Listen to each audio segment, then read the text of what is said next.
Hey, so if you remember earlier this year, I did a historical deep dive on the Tower card where I basically changed the whole premise and understanding of that card using historical evidence. And today I have a new one for you, and I want to talk about the Hanged Man.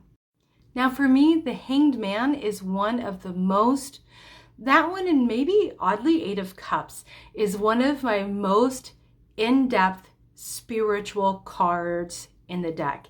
This is for sure my very, very secret heavy hitter that not many people talk about, and I'm gonna explain why with a lot of really great anthropological evidence. My first clue in all of this, so fun fact about me, I actually grew up in San Diego, actually like San Isidro, like on the really border to San Isidro, and you could see from my front yard the hills of Tijuana. So as a young child, even though I'm very white, I was really influenced by Mexican culture. And I'm going to show you something that for the longest time as a child grabbed my attention. As a kid, on my textbooks were always pictures of these guys, and they astounded me. In fact, I remember seeing them as a small child. This is the Danza de los Voladores, and it is a picture of men taking flight. And they are on I don't even know, 60 feet high, 80 feet high. And in the top there is a musician or the leader, and then all four of the men are hung by their feet at all of the cross quarters, and they turn as they are spinning in the sky. One of the variations of the story behind this, I'm going to look at my notes to make sure I'm getting the names right, was to appease the rain god Xipetotec, so that the rains would appear and the land would grow again. But there are many different variations of the story. So here's one version of the Hanged Man. So I often see the Hanged Man as a card of supplication to our gods. Check engine light. We need more help from you. We are here. We have nothing. We are here begging to please intercede on our behalf. This is the originators of bungee jumping off of the South Pacific island of Vanuatu. And this was an interesting story because it was first done by women, that a woman was trying to escape her abusive husband. She climbed a tree, he followed her, she tied vines to her leaves and leapt off. And while women originally did this activity, over time, it shifted to become a rite for masculinity to ensure a good yam harvest. The tower is constructed with diving platforms at various lengths. At the lower platforms is where the youngest boys start, but as they get more brave or older, they start going higher and higher and higher. So it became a feat of faith, trust, supplication, and also courage.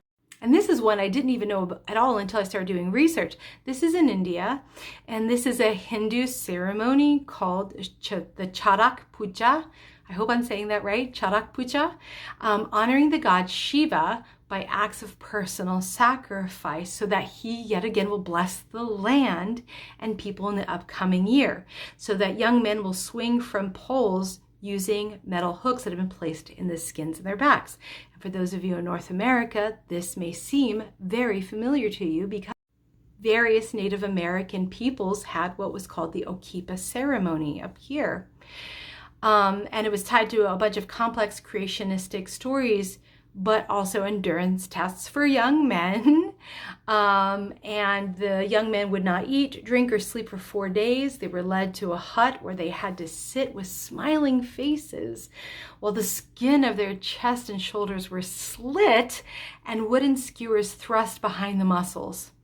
With the skewers tied to ropes supporting the weight of their bodies, they were suspended. And to add to that, they would put weights on the ankles to drag them down. Those finishing the ceremony were seen as being honored by the spirits, and those completing the ceremony twice would gain everlasting fame. So as you can see, the hanged man is ancient. It is really endemic. It really serves that purpose of the archetype of which all human beings are a part of and is true about us all. So the hangman can often be very, very uncomfortable. Of course, we're not comfortable, but there is something in the energy of the hangman that says, I no longer am in control. I am suffering.